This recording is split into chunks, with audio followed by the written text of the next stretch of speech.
Game number 1 of a best of 3 here.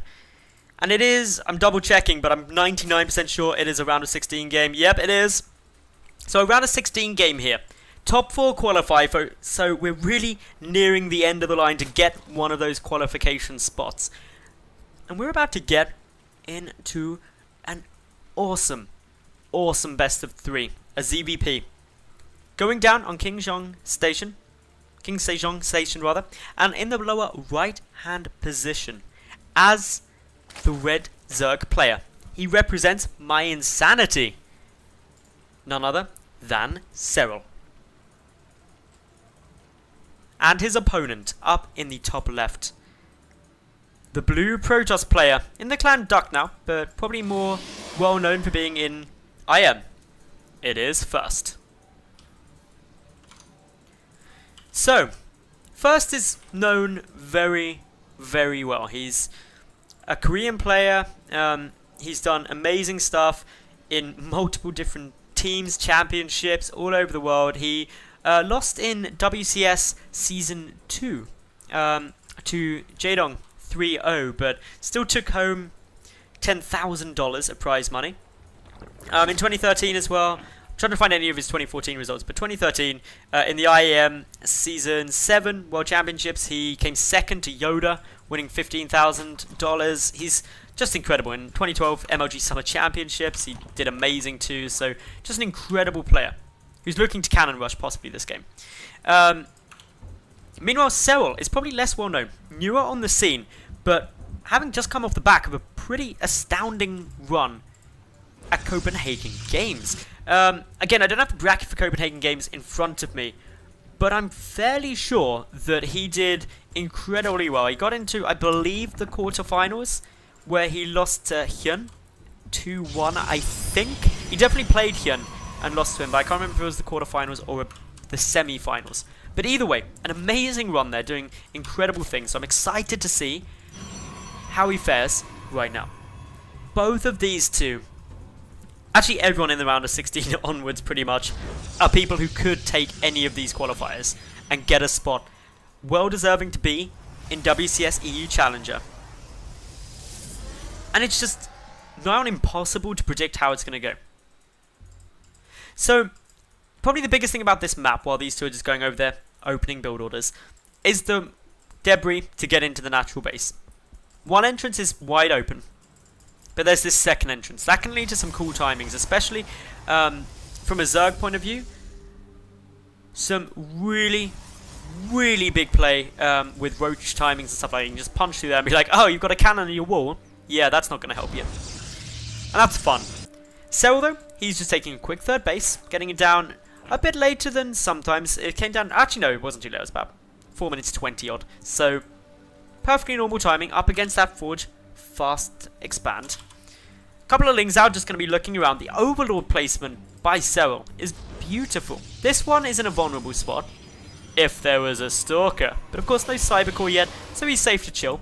This one on what I like to call an Overlord shelf. Just chilling there. Sitting up. Keeping good vision. Can't get taken out, because obviously there's no high ground vision for First. When he gets a Mothership Core, it can get poked at, but it will just escape down this way. So, all good. First poking away those lings while he gets out his Stargate, which Serral can't see as of yet. Serral up on 3 bases, adding in a couple more lings, going up to 6 on the map in total. Gonna probably be trying to deny things like a third base, deny proxy pylons and such, but nothing too bad is gonna be going on. So, when you're in this sort of situation, what do you do as a Zerg when you're not entirely sure what your opponent's doing?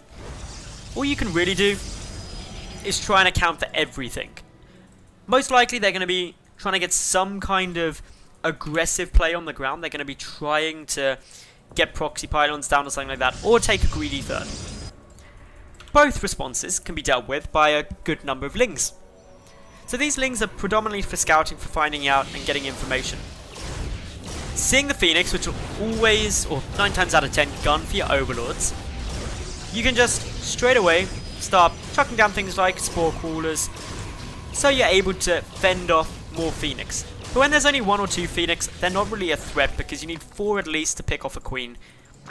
You just wait a little bit more, get a couple more drones, knowing that, hey, there's Phoenix. This is a harassment heavy style, so I'm completely safe.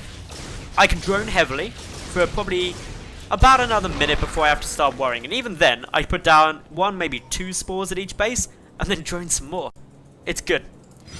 Robo facility coming down now from first. His third base is nearly done. Up at 3/4 of the way built through. Fourth Phoenix, about to pop out. A lot of Protoss players go up to 5 Phoenix, some stop at 4. 4 is really the bare minimum. This queen won't go down, obviously, to 1 lift, but with a second lift can still be picked off, and is probably worthwhile picking off that queen. However, in this instance, Serral has 4 queens out on the field. The reason that's important is because he's now got a spare one. He doesn't miss any injects despite losing one of those queens. The only trouble is that his creep spread will lose a bit because of it. So Spore Caller trying to take out these Phoenix, but the queen in the main will now die. Another one instantly getting restarted. A couple of Overlords taking a decent chunk of damage, and a Phoenix nearly dying. 1 HP there, ridiculously close to the mark. These Overlords trying to get taken out. Micro looking fairly intense. Hydrogen and Infestation Pit coming down from Serral. Meanwhile, over at first side of the map, he's adding in his Robotics Bay, and it's all going nice and steady. So this is where we get firmly into the mid game. The Phoenix have done their job, which is to harass, to pick apart damage and deal what they can. And whenever a Protoss player goes Phoenix and they use the build well, you'll see this sort of thing. A decent chunk of resources lost on the ZerG side, but nothing devastating. To basically nothing lost by the Protoss player. They gain so much map control and are relatively safe to use.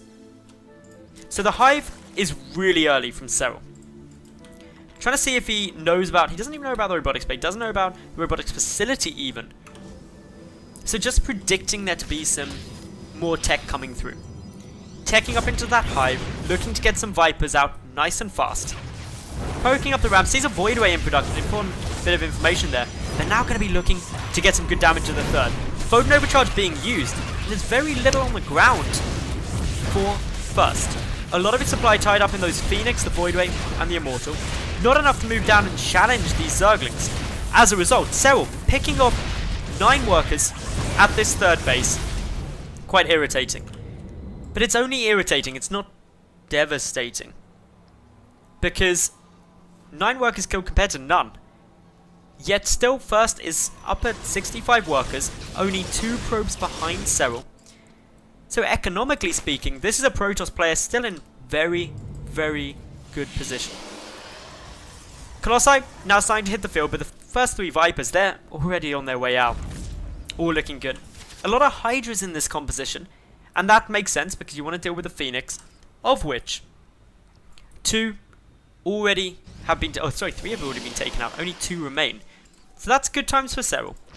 Serral's creep spread has suffered slightly, is still moving forward nicely, but this is all due to his creep spread queen getting taken out by those Phoenix very early on, and it's annoying, it's frustrating, don't really want to have that happening. So Serral now posturing for an attack to start coming through. His Vipers still consuming energy, but going to be making their way forward slowly. And I doubt Serral will engage until those Vipers there, and that's because he's going to be looking for the abducts. Voidways are fairly good against Vipers, because Vipers are armoured units. However, there's only 1 there, and they can get abducted easily, and you can look ready to snipe them off pretty damn quick. Keeping a close eye, are we going to see these Vipers get the abducts they need? 2 great abducts on those Colossi. Down they go ever so quickly. The Voidways going to be the next big targets.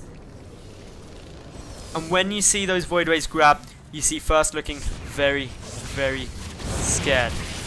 Mothership Core going to be picked off. That was all of its energy gone. No Photon Overcharges, no Time Warps. Both the Voidways die. Another Colossus grab. These abducts are right on the money. Such good work here by Serral. Still going up. Still with more units. First, not overwhelmed yet, but he's lacking a lot of essential things to try and hold this. Mainly any form of splash damage. The Forge goes down, and that was before it was able to upgrade into +2. So both sides on the +1 attack upgrade. Serral actually ahead now in those upgrades, battering down the wall of the natural base. Hello, another Colossus. Do these Vipers have enough energy for an abduct? Unfortunately not. But there's just so much stuff here. Is there enough in the way of Stalkers or anything to try and resist this? No.